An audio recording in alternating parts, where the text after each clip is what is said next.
guys, Epidemic 2020, hey, right here. Steal my lines all over here. Okay, so today we're going to do another video on abortion. If you missed the first two, there'll be a link in the more info section. But here's the quick recap. We basically argued this. So biblically speaking, the penalty for murder is death. The penalty for causing an abortion is not death. Therefore, abortion is not murder. Alright, doesn't sound too complicated. It all hinges on whether Exodus 21:22 is actually telling us that the penalty for abortion is not death. When I read it the first time, here's what it says. When men strive together and hurt a woman with child, so that there is a miscarriage, yet no harm follows, the one who hurt her shall be fined.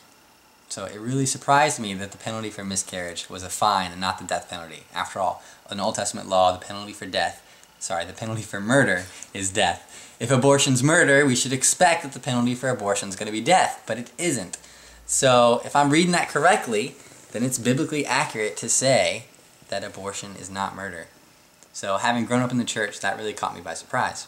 My first instinct was to think that I made some sort of mistake. So the first step I took was just to check several different translations of the Bible. In the NASB, for example, it says, "If men struggle with each other and strike a woman with child, so that she gives birth prematurely, yet there is no injury, he shall surely be fined." And the King James Version says, "If men strive and hurt a woman with child, so that her fruit depart from her, and yet no mischief follows, he shall surely be punished, according as the woman's husband will lay upon him, and he shall pay." Okay, so these verses sound a little bit different than the ones we first looked at. These translations sound a little bit different. So when we first saw these, we both had the same thought. Maybe this is talking about a pregnant woman being caused to give birth prematurely instead of having a miscarriage. Maybe when they say yet there's no injury, it meant to say that the baby was born prematurely and lived, and then there would be a fine. Yeah, so maybe it's talking about a premature birth rather than an actual miscarriage. Maybe the baby's born prematurely and lives.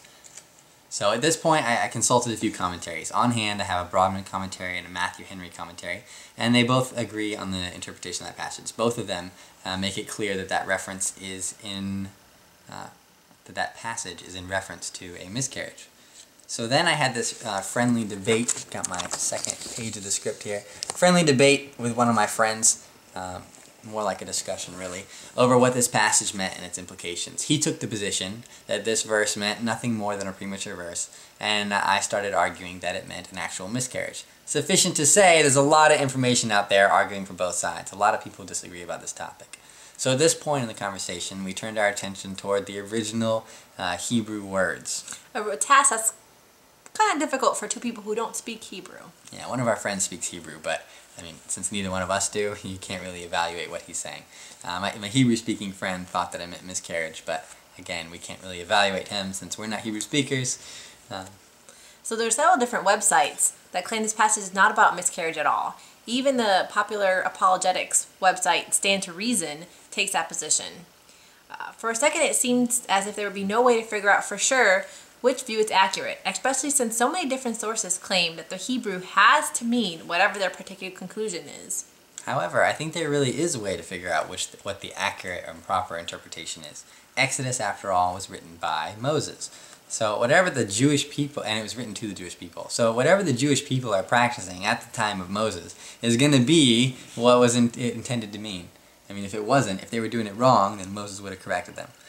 Therefore, all we have to do, in theory, is look back at what the Jewish people did. So how do we do that in practice? Well, there's this Jewish scholar named Solomon, son of Isaac, and most people know him as Rashi. He's a very prominent figure here. He's born in 1040, and he's one of the most renowned commentators of both the Old Testament and the Talmud. For those that don't know, the Talmud is this collection of texts and religious traditions held by the Jewish people. They find it very important. It's probably second only to the Bible to them. But Rashi informs us of the generally accepted Jewish traditions of these passages. So he's a great place for us to look to try and get some resolution here.